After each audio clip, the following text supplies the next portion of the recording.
Alguma ação precisa ser tomada, cara. Análise de Chelsea versus Brighton. Partida que terminou em 3-0 pro Brighton, com gols de Welbeck, Hinshelwood e Kadioglu, e um Chelsea completamente apagado no American Express Stadium, né, que é o estádio do Brighton. Partida de Premier League que é um pouco complicado, mas não era pra ser tanto. Realmente o Chelsea jogou muito mal, o Liam Rosenior tentou encaixar uma nova estratégia, o que faz sentido, a tentativa, né, mas deu muito errado, e um Chelsea jogando um futebol muito feio, cara, muito ruim mesmo, que dá pra questionar do início ao fim, cara. Enfim, vamos entender esse momento atual e eu também vou falar um pouco da possível demissão que tá eminente. Pra você que não me conhece, eu sou o Corvo, apresentador desse canal. Seja bem-vindo ao Plano Blues. Bom, e é melhor eu começar explicando o que eu tô falando no início, né?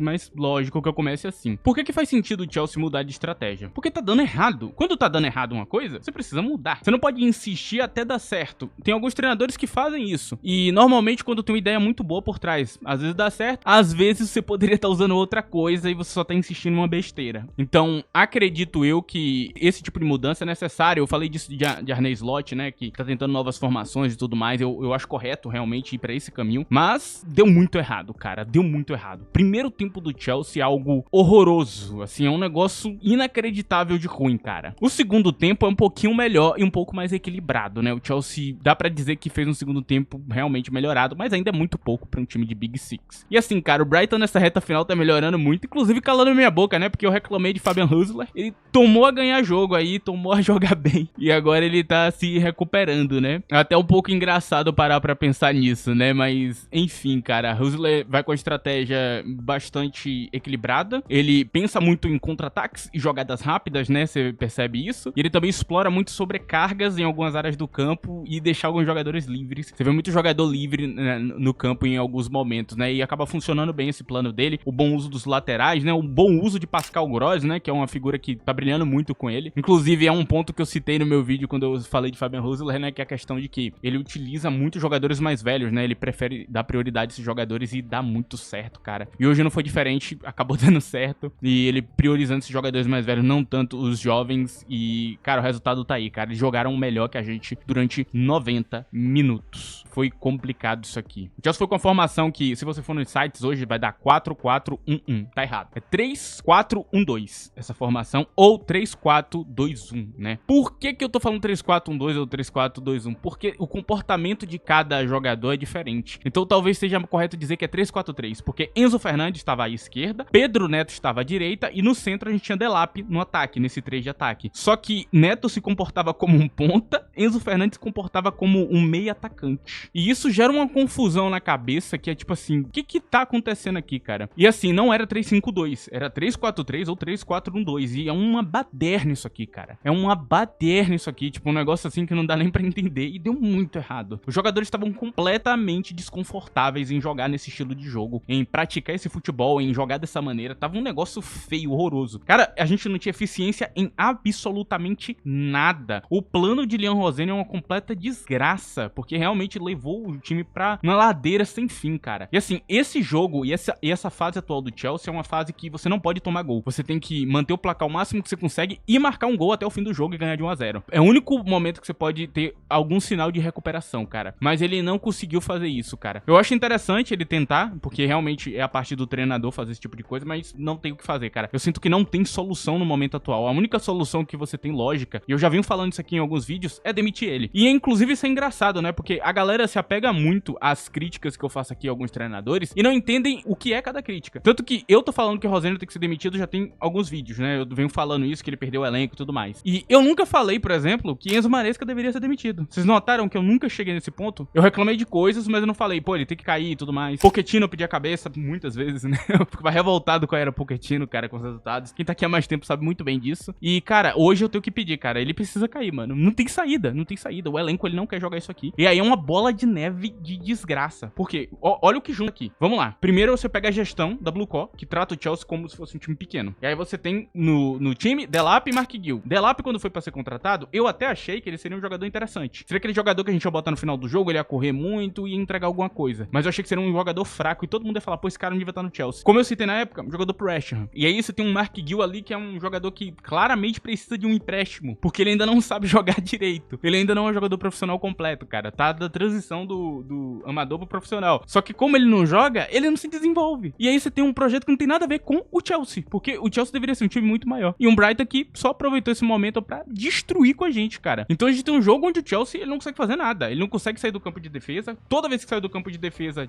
parecia que tinha 1 milhão de jogador do Brighton na defesa. Parecia que tava 15 versus 9 o jogo. Era esse o sentimento. E aí os jogadores errando tudo. Pedro Neto tropeçando nele mesmo, caindo no chão. O Roberto Sanches errando todos os passos possíveis, como sempre, né? Ele até fez excelentes defesas, né? Mas ele fez umas cagadas no meio do jogo, assim, que você fica tipo, mano, o que você tá fazendo, cara? O que você tá fazendo, cara? E não é nem pela pressão do adversário. Essa é a parte mais interessante, né? Nem pela pressão, não tá nem tão intensa assim. Mas o erro tá ali, cara. E o que você nota de diferença aqui é um time muito bem treinado no Brighton, cara. Fabian Hüsler, ele pode não combinar tanto, né? Com a proposta do Brighton. Quer dizer, combina, porque o Brighton é um time de meio de tabela, teoricamente. Mas ele é um treinador, cara, que ele consegue treinar os caras muito bem, né? Você vê um time muito bem treinado, um cara que tem um futuro brilhante, né? Ele é muito novo ainda, né? Lembrando desse detalhe. Eu acho que é um cara que, mano, ele precisa muito voltar pra Bundesliga e treinar um time grande pra bater de frente com o Bayern de Munique, cara. Eu acho que ele pode ser aquele cara que vai bater ali no Bayern de Munique com um time menor. E aí você vai falar, caralho, esse time aqui da Liga consegue ganhar do Bayern de Munique, cara. Porque, cara, muito bem treinados, cara. Muito bem treinados. A execução das ideias dele é muito mais coerente que o Chelsea hoje, não tem do que falar. Foi muito merecido, a vitória foi muito superior. Isso também fica nas estatísticas, né? Uma coisa que normalmente o Chelsea tava ganhando, hoje não ganhou. São 54% de posse de bola a 46 para o Brighton, ganhando. 2.17 de XG pro Brighton contra 0.38 do Chelsea. 4 grandes chances contra 0 do Chelsea. 15 chutes totais contra 6 do Chelsea.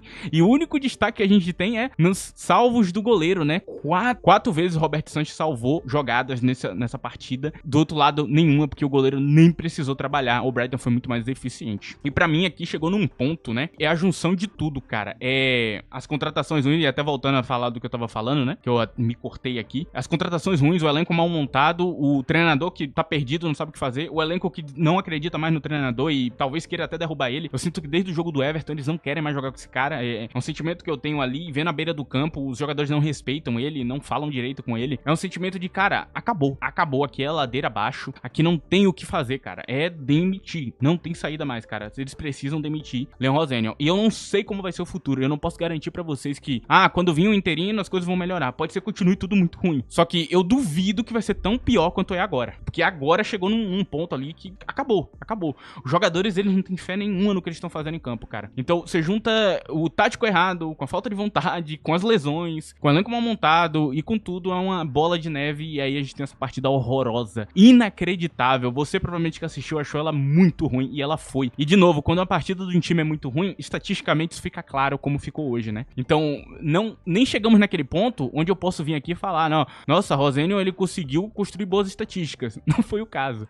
E é engraçado porque eu assisti Brighton vs Tottenham 90 minutos. Assisti o jogo inteiro. E o Tottenham jogou muito melhor que a gente. Muito melhor que a gente. Muito melhor que a gente. Mas assusta a diferença. E nem foi um jogaço assim. Nem é um jogo tão impressionante do Tottenham. O Brighton jogou bem aquela partida também, né? Volto a falar que a sequência do Brighton é muito boa. Foi uma sequência horrorosa no passado, né? Se você passa uma página de SofaScore, você começa a ver tudo vermelho e aí você vai pra outra, tudo verde. É muito engraçado isso aqui, cara. Enfim, cara, e é isso. Não tem muita saída. Agora eu vou mostrar pra vocês as duas formações e os dois elencos aqui no FUTMOB. Bom, e aqui a gente tá no FUTMOB e vocês podem ver, tá 4-4-1. Não é 4-4-1 essa merda aqui, cara. Isso aqui é 3 alguma coisa. Você consegue ver que os dois lá tinham 2 alas, digamos assim, mas eles estavam marcando toda hora, então parecia 2 laterais, né? Mas você vê claramente 3 zagueiros, né? Um esquema que não dá pra fugir. Você vê os 3 zagueiros em campo. 2 volantes aqui, até funcionam muito bem. Indo pra essa era onde os jogadores estão desanimados e jogando sem vontade, cara, você consegue perceber facilmente olhando pro desempenho deles. Tem um gol mesmo que a gente tomou contra o Manchester United, e se você olhar Enzo Fernandes na jogada, o que me deixou revoltado, cara, ele tá andando em campo, não tava cansado, não tinha nada de errado acontecendo, e não era uma leitura defensiva, ok? Aquilo ali não é um comportamento normal. No máximo, um jogador quando ele fica daquele jeito, ele tá esperando a bola voltar. Você vê Mbappé fazendo isso. Pra quem fica com raiva de Mbappé que nota sem bola dele, você vê ele fazendo isso. E por que ele faz isso? Porque ele tá esperando a bola pro contra-ataque. Só que Enzo Fernandes é um 8. Caralho, o que ele tava fazendo ali, cara? E aí tem esse lance e, cara, não tem como você defender ou explicar. Ele simplesmente não vai defender. E por que era importante? Lembrando, Wesley Fofana estava fora de campo naquele momento. A gente tava num jogo até meio parelho, a gente até jogou melhor que o Manchester United. Em muitos momentos do jogo, a gente tava num momento melhor. Ele sentiu, né, porque ele se bateu com o goleiro, era pra ele voltar pra marcar. Caicedo tá lá dentro da área lutando. E aqui eu entro num ponto muito importante. Não são todos os jogadores. E quando você fala que um treinador perdeu o elenco, não é todo o elenco, é uma parte dele. Provavelmente as lideranças, provavelmente os principais jogadores. jogadores. Cucurella não tá jogando com vontade há um tempão. Se vocês notarem as partidas, tá sem vontade nenhuma. Ele não tá correndo, não tá intenso, não tá nada. Ele ficou, sei lá, puto que o treinador foi demitido. O que ele não deveria estar agindo desse jeito. A temporada continua, o time precisa jogar do mesmo jeito. Não importa que o treinador foi demitido, você ainda tá ganhando salário pra jogar. Você não pode jogar sem vontade. Você entende a diferença? Então quando eu falo que ele perdeu o elenco, é uma parte do elenco. É um Gusto que não quer jogar, é um fulano de tal que não quer jogar. Aí eu vejo gente falando, a Akiapong não foi pra campo. Tipo assim, se você botar a Akiapong em campo, talvez piore a situação com o Gusto, que ele já tá puto, tá ligado? Vai piorar. O Wesley Fofana, tá claro que ele não tá com vontade nenhuma de estar ali. Inclusive teve um comportamento nojento dele com a direção ali, coisa que não se faz, né? O cara tenta falar com ele, ele simplesmente ignora todo mundo e vai embora, sabe? Tipo, um bagulho feio. Tava puto, não sei com o quê, não sei se foi com a substituição, ele achou que não deveria sair do jogo. O jogador propenso a lesão que nem ele reclamando de sair do jogo. Capa. É esse o momento, entendeu? Então, essa formação hoje foi a última estaca no caixão. A última estaca no caixão acabou, cara. Foi pregado inteiro. Acabou aqui. O Chelsea, como funciona, acabou, cara. Não tem mais como continuar. E Delap é muito ruim, cara. E Garnacho também, que veio do banco no segundo tempo. Nossa senhora.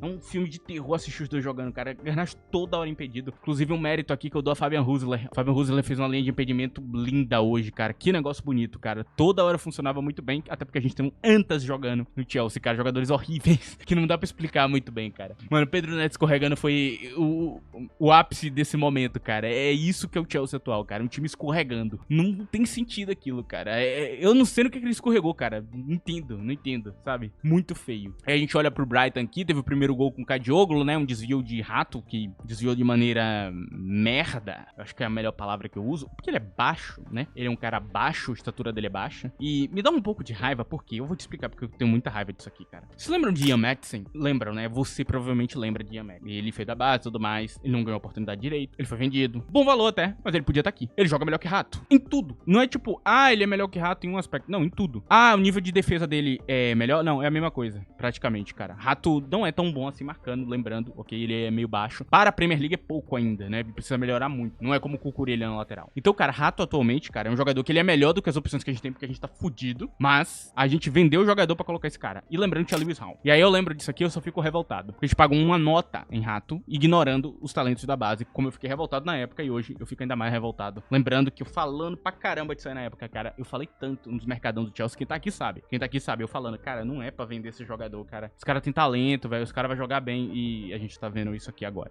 É duro de ver isso aqui, cara. É difícil, mas a gente precisa de zagueiro, nosso zagueiro em outro lugar, a gente precisa de fulano de tal e é isso, cara. E receba. Não tem saída, cara. Não tem como eu vir aqui com uma perspectiva boa pra passar pra vocês, cara. Então essa formação foi uma merda, ela não funcionou bem. No segundo tempo veio o Garnacho, mudou a formação e aí voltou mais ou menos a ser como é que a gente... Aí voltou mais ou menos a ser como é que era anteriormente, né? Meio que 4-2-3-1 ou 4-3-3. Não dá pra saber porque o Chelsea só tá apanhando o jogo inteiro. Enfim, Kadioglu faz aquele gol ali numa sobra ridícula que Rato, né? Voltando pro assunto, porque eu tô me perdendo porque eu tô puto. E nós temos aqui também o gol de Hinshelwood que começa meio que numa falta, né? O jogador mete a mão na bola claramente. Eu não sei porque não foi anulado a jogada, né? E uma coisa que tá acontecendo muito é os jogadores do Chelsea tomarem um contato leve nas costas, se jogarem no chão e tentarem cavar a falta e não continuar o lance. E tem momentos dessa temporada que irritou muito essa postura desses jogadores, né? Então, voltando a fazer isso, e aí o árbitro não marcou também o empurrão e talvez não fosse nada. Hinshelwood mete a bola no canto, nosso goleiro não consegue tirar porque não tinha o que fazer, e mais um gol do Brighton. E aí, pra terminar no fim do jogo, a gente foi lá e tomou um gol que veio do banco ali, Danny Welbeck, que sempre mete gol na gente, sempre mete gol em jogo difícil, né? É o Pelelbeck, o especialista em jogo grande, e, cara, acabou pra gente. Aquilo ali fechou de vez o 3-0 e foi merecido, né? O Brighton fez pra marcar 3 gols e o Chelsea fez pra passar vergonha mesmo, assim. Não tem nem como eu dizer que dava pra marcar um gol, não dava, foi muito pouco. Doloroso e sofrido ver isso aqui, cara. Eu reclamei muito dessas contratações, cara, eu reclamei tanto. Falei, cara, não, isso aqui... Eu acho engraçado que tinha uma galera na época que ainda vinha com uma certa defesa, algum desses jogadores. Eu nem fico bravo com essa galera, né? Quem defendeu o Garnacho, me xingou aqui. Nem fico bravo com vocês. Eu acho que o torcedor tem que acreditar mesmo, de fato, né? Só que eu acompanho o Manchester, eu não acredito nele não, cara. E quem tá aqui mais tempo no canal sabe do quão mal eu falava de Garnacho quando ele tava no Manchester. Ver ele vindo pro meu time foi um negócio assim que eu fiquei... Então, e aí, rapaziada? É sério isso? Eu lembro quando teve o rumor de Anthony e... Só tá faltando ele aparecer aqui, cara. Vamos na próxima janela trazer ele. Ele tá jogando bem agora. Vamos voltar ele pra Premier League Liga pra ele começar a jogar mal de novo, cara. Enfim, cara, não tem nem o que falar, mano. É só um momento, assim, que não dá. E aí a gente tem o Brighton aqui do outro lado, né? Com o 4-2-3-1 que funcionou muito bem, não tem o que falar. Eu dou um destaque aqui a Oliver Belskagli, né? Eu falei desse jogador aí, ele tá indo muito bem, cara. Nossa, o jogo dele foi perfeito, assim. Ele é quase tão bom quanto o Verhack. E isso impressiona muito. O Verhack parece ser mais feito pra liga, né? Ele tá mais inteiro, ele é um cara pra time maior. Mas Belskagli ganhando oportunidade hoje mostrou um belo futebol, cara. Enfim, cara, e eu já vou emendar aqui e falar de quem jogou mal e quem jogou bem, ok? Não esqueça de deixar o like no vídeo se estiver gostando do vídeo, né? Talvez o vídeo também esteja uma merda porque eu tô puto, né? Vocês podem notar que eu não tô muito contente não. Não tô tão puto quanto foi da última vez, mas tô muito contente não, cara. Tem o hype também, tem o Seja Membro embaixo aí ativo, se quiser ajudar o canal de qualquer forma, né? Se quiser me ajudar, né? Não o Chelsea, que o Chelsea acho que pelo visto não tem como ajudar, né? Só uma bomba ali, né? Agora eu vou falar de quem jogou mal e quem jogou bem, vou finalizar isso aqui, cara. Nós temos aqui no time do Brighton em primeiro lugar, eu acho que todo mundo jogou bem, né? Inclusive Wiffer tá com a nota um pouquinho mais baixa aqui, ele tava jogando muito bem, né? Lançamentos bem legais que ele fez ali. Visão de jogo de volante, que ele é. Não sei porque ele tá na lateral. Tem um volante de meio atacante. Enfim, isso é Fabian Ruiz Lerbal, né? Uma loucura, né? Hinshelwood. Inclusive, teve um dia desse que eu comparei Ark Gray com Hinshelwood e teve uma galera que veio reclamar. Eles não sabem que Hinshelwood é melhor que Ark Gray. Rapaziada, Hinshelwood é um jogador de Premier League já. Ele não tá ele não tá se transformando em jogador profissional. Não é a mesma etapa, entendeu? Eu falei dos dois porque são parecidos. Os dois jogam na lateral direita, jogam no meio de campo, tem características parecidas, então eu citei os dois, ok? Eu lembro disso aqui que eu fico tipo, o cara realmente acha que Ark Gray é melhor que Hinshelwood. Não, não é. Hinshelwood é um bom jogador, cara. Ele tá jogando meio atacante aí, comum essa adaptação, ok? Fabian Ruiz adaptou Matt O'Reilly de meio atacante, ele adaptou vários volantes de meio atacante, comum ele fazer isso, e funciona, né? Em alguns jogos, nem sempre. Pra mim o melhor foi Diogo Gomes, né? O cara, o goleador, ele realmente fazia o papel de meio atacante bem. O resto, nem tanto, né? Eu tenho minhas dúvidas, mas realmente, eu tenho que elogiar aqui a partida de muita gente. Mitoma foi muito bem hoje, Mintê foi muito bem, Hinshelwood, Rutter, todo mundo aí foi muito bem no ataque. Gostei muito da partida de Pascal Gross no meio de campo. Os dois zagueiros foram muito bem, né? Belskagli e Van Heck, perfeitos, assim, cara. Belskagli me impressiona. Ainda não tá brilhando tanto em passe, inclusive tô na bronca com isso aqui, cara. Os passes estão muito simples. Bora fazer passe bonito. Cadioglu também, cara, fez uma excelente partida ali. Cadioglu muito esperto em posicionamento. Ele ataca espaço muito bem. Eu volto a falar que parece mais um lateral ofensivo, né? Vocês notam a partida, você nota o quão natural pra ele é ser ofensivo, né? Quem sabe ele vire ponta, né? Talvez ele vire, cara. É um cara que tem potencial pra isso. Tem talento pra tal coisa, ok? Em resumo é isso. Eu não vou falar mal de ninguém do Brighton, ok? Vou falar bem de todo mundo e não vou falar mal de ninguém, porque eu senti que eles jogaram muito bem, cara. Um dos motivos porque essa partida foi tão difícil é porque o Brighton tava inteiraço em campo, querendo vencer e vai pegar vaga, né, pelo visto. Impressionante, impressionante. Eu não esperava o Brighton pegando vaga, não. Porque o futebol do Brighton, em uma parte dessa temporada, tava uma merda. Tava duro de assistir partida do Brighton, cara, que às vezes eu pego pra assistir e eu fico, porra. Mas melhorou, né? Bons sinais aí. Agora, o Chelsea, cara, ninguém jogou bem. Todo mundo jogou mal hoje. Partidas horrorosas. Tem jogador que parece que ele tá batendo ponto aqui, né? Jogador que ele pega e, não, vou bater ponto hoje. Eu vou chegar aqui, vou bater um pontinho aqui e vou embora depois dos 90 minutos. Parece que é isso. Você vê jogador que eles até correm, fazem pressão, mas de uma maneira mole, de uma maneira desinteressada. Passes displicentes, sem nenhuma vontade de ficar pensando no jogo, né? O próprio Enzo Fernandes, que só faz jogar bola pra frente. Eu acho que é quem tá mais puto com o treinador, né? Então tá, que se foda, vou fazer o que eu quero. E é isso, cara. Esse é o Chelsea. Mas ainda assim, eu vou falar de uma rapaziada que eu gosto, viu? Chalobah, deu onde Thiago Silva tirou uma bola na linha. Obrigado. Sanches fez boas defesas, eu vou dar esse mérito a ele hoje. Apesar de ser um horrível com os pés, né? Não é acertar um passe, desgraça de goleiro, cara. Meu Deus, cara. Acerta um passe, filho da puta. Caicedo, muita dedicação, cara. Eu tenho orgulho de Caicedo, assim. Na moral, eu tô muito orgulho dele, cara. Ele é um cara que se foda, tá ligado? Ele vai continuar jogando. Ele vai continuar correndo, ele vai continuar fazendo acontecer, cara. Eu amo isso nele, cara. Não importa o que tá acontecendo, a dedicação dele nunca fica embaixo. E agora, como horríveis saiam do meu time, Delap, Pedro Neto e fulanos aí, né? Tem uns que eu até perdoo porque eu sei que eles não estão prontos, sabe? Então não vou nem ficar pesando tanto. Como o Rato, que não era pra ele tá aqui, né? Não posso perdoar esse comportamento desses jogadores, cara. Alguns deles, sabe? Não é legal, cara. E aí é tanta lesão e eu entendo pro lado do treinador que é tipo, por que ele vai fazer também, né? O que ele pode fazer? Nada. E terminando essa tragédia aqui, cara, a gente tem que assistir isso. A gente tem que ver isso. E a gente não tem o que fazer, é só aceitar que as coisas são assim. Essa é a direção que a gente tem, esse é o futebol que a gente tem pra apresentar e é isso. Eu tento fazer o melhor, mas é complicado, cara. Eu tô cada vez mais desanimado com o Chelsea, pra ser bastante sincero, cara. Muito mesmo, cara. A ponto de eu pensar que no final da temporada o canal vai mudar, ok? Eu não tô brincando quando eu tô falando isso aqui, cara. Eu tô falando o mais sério possível com vocês. Eu tô de saco cheio, ok? Eu tô de saco cheio dessa direção. E de tudo, na verdade, cara. Eu tô de saco cheio de fato, assim. Eu tô triste porque eu sei o que era esse clube e não é mais. Eu acho que pra outras torcidas até que não tem esse sentimento, né? Porque, por exemplo, o Tottenham sempre foi meio baderna. Os caras entendem que é o Tottenham. Mas pro Chelsea, não. Não. Foi decisões até chegar aqui, cara. Eu não vou também entrar na cena de ficar xingando o treinador sem parar. Não acho que cabe. Porque o principal culpado não é ele. É quem colocou ele lá. E aí é a crítica que é feita, né? Não tenho mais o que falar, cara. É isso. Eu tô triste. É isso. O último vídeo eu nem finalizei, né? Quem viu o vídeo inteiro notou, né? Eu não finalizei o vídeo. Eu simplesmente fiquei tão puto que eu parei de gravar. Hoje eu vou finalizar, né? Agradeço a presença de todos. E agradeço você, torcedor do Chelsea, que tá vendo todos os jogos e tá assistindo essa merda por inteiro, cara. Eu peço até desculpas a vocês, cara, pelo que é apresentado hoje, cara. Porque é uma situação tão merda, cara, que eu não queria que acontecesse, mas não tem o que fazer, cara. Felizmente acabou desse jeito aqui e é isso. A direção amadora vai continuar fazendo bosta, uma atrás da outra. E a gente que lide com essa merda, cara. Eu vou lidar de outra maneira, que é mudando, né? Se eu não posso mudar o Chelsea, eu vou mudar a mim mesmo. É isso, esse é o recado final. Agradeço a presença de todos. Muito obrigado a todo mundo que cola aqui, que assiste, que apoia, enfim. Quem entende o que eu falo aqui, né? Não tá simplesmente pegando uma parte pra interpretar coisa aleatória. Tá entendendo o que eu tô falando. E é isso, cara. Esse é o recado. Permanecemos na luta aí pra tentar ver um dia melhor, mas é difícil. Enfim, tchau.